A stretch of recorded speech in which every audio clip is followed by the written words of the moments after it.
इस कहानी की स्टार्टिंग एक स्कूल से होती है और वहीं पर हमारी इस कहानी के मेन कैरेक्टर को दिखाते हैं जिसका नाम ओइसी क्यो होता है, जिसका कि आज स्कूल का पहला दिन होता है और वो अपने स्कूल की तरफ बढ़ते हुए हमें बताता है कि मुझे लड़कियों नाम के प्राणी से काफ़ी ज़्यादा डर लगता है क्योंकि मैं उन्हें अच्छी तरह से समझ ही नहीं सकता हूँ कि वो लोग आखिर कैसा प्राणी है।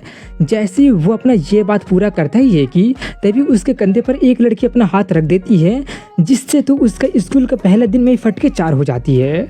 और लड़कियों के साथ में वो अपना पास्ट एक्सपीरियंस बताने लगा होता है कि आखिर वो लड़कियों से इतना ज़्यादा डरने क्यों लगा है। और इसी के साथ में सीन फ्लैशबैक पे जाती है जहाँ पर वो बताता है कि एक बार अपने बगल में बैठी लड़की से वो इरेजर मांगा था और इसके बदले में वो उसके अगले दिन में वो उस लड़की को एक नया इरेजर खरीद कर दे दिया था, जिससे वो लड़की पता नहीं क्यों बट बहुत ज़्यादा अनसेटिस्फाई हो गई थी। और यही बात ओइसी को अभी तक समझ में नहीं आया है कि आखिर उसे हो क्या गया था। और दूसरे इंसिडेंट में कुछ लड़कियां उसे वैलेंटाइन डे में कुछ चॉकलेट देती है और इसके बदले में ओइसी काफ़ी ज़्यादा मेहनत करके कुकी बनाना सीखता है और सीखने के बाद में कुकी बनाकर उन्हें रिटर्न गिफ्ट दे देता है। मगर यहाँ पर भी लड़कियों के शक्ल पर बहुत ही बड़ा डिससेटिस्फैक्शन का एक्सप्रेशन बन गया था। ओइसी काफ़ी ज़्यादा घबराते हुए सोच रहा होता है कि मुझे लड़कियाँ समझ में नहीं आती है, इसलिए मुझे उनसे काफ़ी ज़्यादा डर लगने लगा है। ओइसी डर के मारे वहाँ पर पसीना पसीना हो ही रहा होता है कि तभी वो लड़की जो कि उसका कंधे पर हाथ रखी होती है वो उसका नेक टाई को ठीक करते हुए कहती है कि तुम्हारा टाई थोड़ा सा क्रुक्ड हो गया था, अभी सिर्फ एंट्रेंस सेरेमनी ही है और तुम अभी से ऐसा ड्रेस पहनने लगे हो। ओइसी उसकी इस बर्ताव से काफ़ी ज़्यादा हैरान हो जाता है क्योंकि ये पहली बार होता है कि वो लोग पहली बार ही मिल रहे होते हैं और वो उसे ऐसे ट्रीट कर रही है। ओइसी जल्दी से दौड़कर वहाँ से भागना तो चाहता है मगर अपने आप को वो किसी तरह से शांत कर लेता है और इस तरह के इमरजेंसी सिचुएशन के लिए वो एंटी गर्ल इवेजन स्किल बनाया होता है, जिसमें वह अपना ध्यान लड़कियों पर से हटाकर पूरा 1 से गिनती गिनना शुरू कर देता है। ओइसी गिनती गिन ही रहा होता है कि तभी वो लड़की उससे कहती है कि हो गया। ये सुनकर ओइसी जल्दी से होश में आ जाता है और वो उसे थैंक्स बोलकर वहाँ से भागने के बारे में सोचता है, मगर वो उसके बहुत ही ज़्यादा करीब होती है जिससे वो उसके आंखों में देख ही नहीं पाता है क्योंकि उसके काफ़ी ज़्यादा फट रही होती है, वो काफ़ी ज़्यादा नर्वस हो रहा होता है। इसीलिए वो जल्दी से दूसरे तरफ में देखकर उससे बातें करने के बारे में सोचता है, मगर इन्हीं सब के बीच में उसकी नज़र उसके बालों पर चली जाती है जो देखकर उसे लगता है कि शायद वो बेड हेयर होगा, इसलिए वो उससे अपना मोबाइल का कैमरा दिखाकर उसे ठीक करने के लिए कहता है। और सिर्फ यही कहने में वो अपना सारा का सारा एनर्जी लगा दिया होता है क्योंकि वो काफ़ी ज़्यादा नर्वस हो गया होता है। ये सुनकर वो लड़की अपने उस हेयर को देखकर उसे बताती है कि इसे आउटवर्ड कर्ल हेयर स्टाइल कहते हैं, अभी ये ट्रेंड में है। अब ये सुनकर तो ओइसी का ऐसा हालत हो गया होता है मानो काटो तो खून नहीं, और वो काफ़ी जल्दी से उससे माफ़ी मांगने लगा होता है और माफ़ी मांगकर वहाँ से भागने की कोशिश करने लगता है। मगर फिर भी वहाँ पर वो लड़की उसे बताने के लिए थैंक्स कहती है और वहाँ से थैंक्स बोलकर वहाँ से चली जाती है। उसे जाता देखकर ओइसी थोड़ा सा कंफ्यूज हो रहा होता है क्योंकि उसे लगा था कि लड़की गुस्सा हो जाएगी, मगर तभी उसे याद आता है अरे हाँ उसे तो लड़के समझ में आते ही नहीं है। और वो ये मान लिया होता है कि उसका इन हाई स्कूल लड़कियों से कोई भी लेना देना नहीं होने वाला है। मगर उस बेचारे को क्या पता था कि उस लड़की के साथ में 4 और लड़के उस पर अपना नज़र लगा दिए होते हैं, यानी कि उससे अपना टारगेट बना लिए होते हैं। अब इसी के साथ में स्कूल के बाद का सीन दिखाया जाता है जहाँ पर ओइसी लड़कियों से दूरी बनाकर जा रहा होता है और जैसे वो जाकर अपना बैग उठा ही रहा होता है कि तभी उसके डेस्क में से 4 लव लेटर गिर जाता है। वो देखकर ओइसी काफ़ी ज़्यादा घबराने लगा होता है, पसीना पसीना होने लगा होता है, उसके फटके 4 होने लगी होती है और वो अपने आप से कहने लगा होता है कि अपने आप को समझाने लगा होता है कि ये लव लेटर हो ही नहीं सकता है क्योंकि यार देखो तो यहाँ पर मेरे जैसे लड़का का बात हो रहा है, मेरे जैसा बंदे का बात हो रहा है, मेरे लिए तो एक भी रिसीव करना बहुत ही मुश्किलों वाला बात है, मुश्किल तो छोड़ो ये तो नामुमकिन है। और यहाँ पर मुझे तो देखो मुझे 4 मिल गया है, ये तो पक्का कोई बहुत ही बड़ा वाला प्रैंक कर रहा होगा। ओइसी काफ़ी ज़्यादा कांपते हुए हाथों से लेटर को खोलकर पढ़ने लगा होता है, जिसमें पहला लेटर मेमोरी नाम की लड़की लिखकर कहती है कि मैं तुमसे कुछ कन्फेस करना चाहती हूँ, इसलिए अगर तुम स्कूल के बाद छत पर आओगे तो मैं बहुत ही ज़्यादा खुश हो जाऊँगी। ओइसी उसके पास से चला जाता है जहाँ पर वो लड़की आती है जिसका हेयर ब्लोंड और छोटा होता है। वो उससे कहती है तो तुम आ गए, मेरा नाम सुकीमोरी मेमोरी है। गॉस अब मैं काफ़ी ज़्यादा नर्वस होने लगी हूँ, 1 सेकंड मुझे एक गहरी सांस लेने दो, मुझे खुद को शांत करने दो। हाँ अब ठीक है। हाँ तो मैं क्या बोलने वाले थे, हाँ आई लाइक यू क्योकुन, please go out with me. अब इसके बाद दूसरे लेटर को दिखाते हैं जिससे कि हिनो काबूरी लिखी होती है, जो लिखकर उससे कहती है कि काबू को तुमसे कुछ इंपॉर्टेंट बात करनी है, इसलिए स्कूल के बाद में कोर्टयार्ड में आ जाना, काबू तुम्हारे इंतजार कर रही होगी। इसलिए ओइसी उससे भी मिलने चला जाता है, जहाँ पर काबू का लंबा लंबा बाल होता है और वो 2 चोटी बांधी होती है। वो ओइसी को देखकर कहते कि तुम लेट हो, काबू को इंतजार करवाने की आखिर तुम्हारी हिम्मत कैसे हो गई। जो भी हो, चलो सीधा पॉइंट पर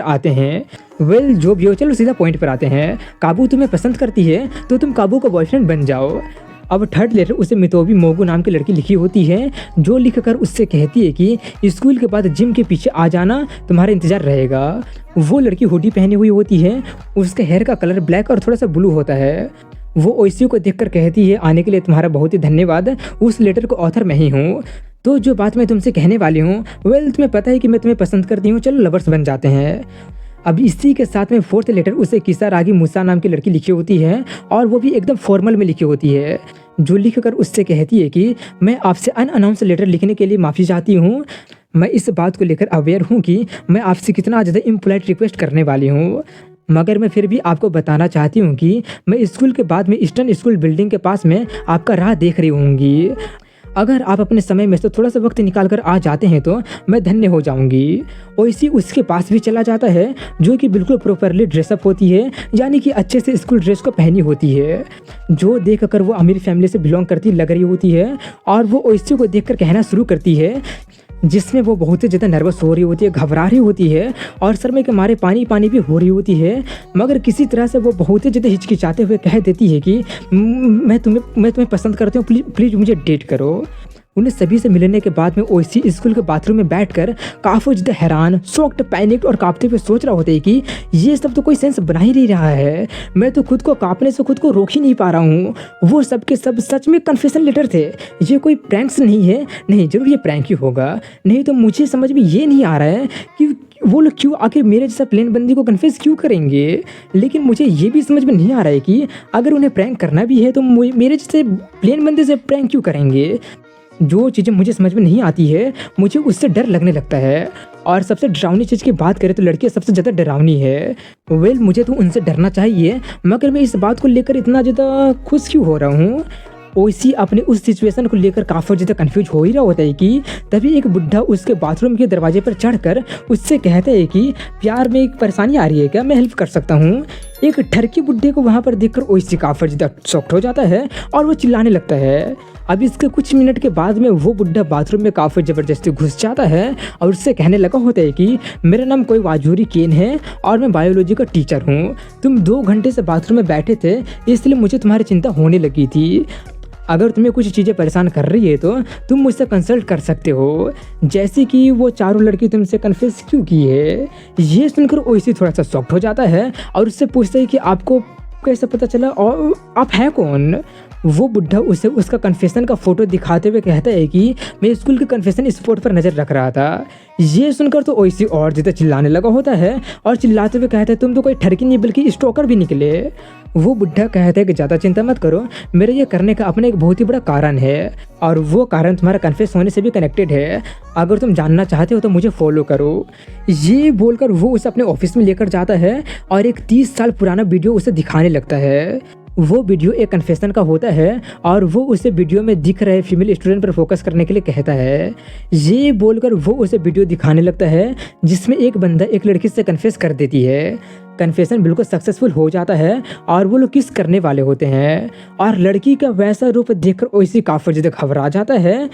वहीं पर वीडियो में वो लड़की अपना जीभ लड़के को मुंह के अंदर गले तक डालकर उसका कुछ तो खा लेती या फिर पता नहीं बस पी लेती है, जो कि काफ़ी ज़्यादा घिनौना होता है और उसके बाद में उस लड़के का हालत काफ़ी ज़्यादा ख़राब हो जाता है।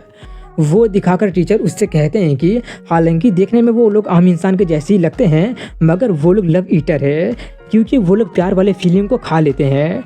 और जो चारों लड़कियां तुमसे कन्फेस किए हैं वो चारों के चारों, हाँ तुमने बिल्कुल सही समझा, वो चारों के चारों लव ईटर्स है। जैसा कि तुम देख ही सकते हो कि मैं उन पर अपना हॉबी के तौर पर रिसर्च कर रहा हूँ। हालांकि मैं भी उन्हें एग्जैक्टली पिन पॉइंट नहीं कर सकता हूँ, मगर मैंने जो नेटवर्क बनाया है उससे मुझे इतना पता चल गया है कि इस साल के न्यूली एनरोल्ड स्टूडेंट में 4 लव ईटर्स है। ये बोलकर वो ओइसी को उनके बारे में बहुत सारा चीज़ें इन्फॉर्मेशन बताना स्टार्ट कर देता है, मगर ओइसी के पास में उसका फालतू का बकवास सुनने का टाइम नहीं होता है और वो पूछता है कि वीडियो देखकर मुझे उनके एग्जिस्टेंस पर यकीन तो हो गया है, मगर मुझे अभी भी एक बात समझ में नहीं आ रहा है कि आखिर वो लोग मुझसे कन्फेस क्यों किए हैं। वो बुढ़ा उसके पास जाकर उससे पूछता है कि क्या तुम्हें कभी किसी से प्यार हुआ है? क्या तुम्हें कभी भी एक स्पेशल पर्सन को देखकर बहुत ही अच्छा लगा हो, या उसके बारे में सुनकर तुम्हारा चेस्ट टाइट होने लगा हो? क्या तुम इस तरह की फीलिंग को कभी एक्सपीरियंस किए हो? और इससे जल्दी से उससे दूर होकर कहने लगा होता है कि ऑफ कोर्स नहीं, मुझे ऐसी लड़कियों से डर लगता है, इसलिए प्यार के बारे में तो तुम भूल ही जाओ। वो टीचर उसका जवाब को सुनकर अपना रिप्लाई देते हुए कहता है कि और इसी कारण के कारण मैं वो लोग तुमसे कन्फेस किए हैं। लव ईटर्स को फर्स्ट लव वाले इमोशन खाना सबसे ज़्यादा पसंद है। हाई स्कूल में पढ़ने वाले या फिर एंटर करने वाले मेजोरिटी ह्यूमन अपना पहला प्यार स्कूल में ही पाते हैं, और इसीलिए तुम एक रेयर एग्जिस्टेंस हो और वो लोग तुम्हें टारगेट करना शुरू कर दिए हैं। लव ईटर्स अपने तरफ एम हो रहे प्यार वाले इमोशन को खाते हैं, और वो लोग तुम्हें टारगेट इसलिए नहीं कर रहे हैं कि वो लोग तुम्हें पसंद करते हैं या फिर नहीं करते हैं। वो लोग तुम्हें टारगेट इसलिए कर रहे हैं क्योंकि वो लोग तुम्हें अपने प्यार में पड़ा लेंगे, जिससे तुम इवेंचुअली उनसे प्यार करना शुरू कर दोगे, और तब वो लोग तुम्हारा फर्स्ट लेवल इमोशन को बड़े चाव से खाना शुरू कर देंगे। और आज का कन्फेशन उनका गोल की तरफ पहला कदम था, और मुझे लगता है कि अब से वो सभी के सभी लव ईटर्स अपना पूरी कोशिश करेंगे तुम्हें प्यार में डालने के लिए, अपना प्यार में डालने के लिए। वो सब सुनकर ओइसी काफ़ी ज़्यादा शॉक्ड हो जाता है और उसका हालत काफ़ी ज़्यादा ख़राब हो जाता है और वो वहीं पर बेहोश होकर गिर जाता है। लेकिन कुछ ही देर के बाद में वो टीचर उसे होश में ला देता है, इसीलिए वो जल्दी से उठकर पूछता है कि मेरा लव इमोशन खाए जाने के बाद मेरा क्या हो जाएगा? टीचर बताता है कि वीडियो वाला बंदा शॉक के मारे बेहोश तो हो गया है, मगर जिसका लव इमोशन खा लिया जाता है वो लोग फिर दोबारा किसी के प्यार में नहीं पड़ सकते हैं। उसका सारे एक्सप्लेनेशन सुनकर ओइसी की तो स्कूल के पहले दिन में फट के सुल्ला हो जाता है, और अब वो उसका आगे के बात सुने बिना डर के मारे वहाँ से भागने लगा होता है और जल्दी से अपना घर भाग कर जाने लगता है। और वो अपना जूता चेंज कर ही रहा होता है कि इस पर लॉकर में से उसे फिर से एक लेटर मिल जाता है। वो लेटर उसे वही लड़की लिखी होती है जिससे वो सबसे पहली बार स्कूल में मिला होता है, जिसका नाम कानासो बाकू होता है। वो स्कूल के बाद में उसे क्लास 1-5 में बुलाती है मिलने के लिए। अब तो ओइसी को इसकी आदत जैसा हो गया होता है, इसलिए वो वहाँ पर भी चला जाता है, जहाँ पर वो उसे देखकर आने के लिए थैंक्स बोलकर कहना शुरू करती है। उसकी बातें सुनकर ओइसी की तो और ज़्यादा फटने लगी होती है, और वो सिर्फ यही प्रे करने लगा होता है कि प्लीज़ इस पर कोई कन्फेशन ना हो, प्लीज़ इस पर कोई कन्फेशन ना हो। मगर इसे क्या पता ये तो मेन कैरेक्टर है, इसलिए इसे कन्फेस नहीं करेगी तो क्या मुझे बाहर आकर कन्फेस करने वाली है। वहीं पर ओइसी को लाखों पर प्रे करने का भी कोई फ़ायदा नहीं होता है, क्योंकि वो कन्फेस कर ही देती है। ओइसी के साथ में स्कूल के पहले दिन में जो हुआ होता है उससे ओइसी का दिमाग ही सुन्न हो जाता है, और वो अपने मन में सबका सेंस बनाने लगता है और कहता है कि हज़ारों चीज़ों में से एक चीज़ है जिससे कि मैं समझता हूँ, और आज मैं 5 लड़कियों के द्वारा कन्फेस हो गया हूँ। इन 5 में से 4 मेरा लव इमोशन को खाना चाहती है, यानी कि वो चारों के चारों लव ईटर्स है, और उनमें से सिर्फ एक ही इंसान है।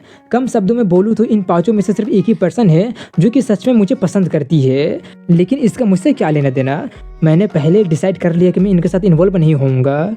ये सोचकर वो उसे मना करने ही वाला होता है कि तभी वो उसका कांपता बॉडी को देखकर रुक जाता है, और काना से उससे कहती है कि अभी जवाब नहीं दे सकते हो तो कोई बात नहीं, बाद में मिलते हैं। ये बोलकर वो वहाँ से चली जाती है।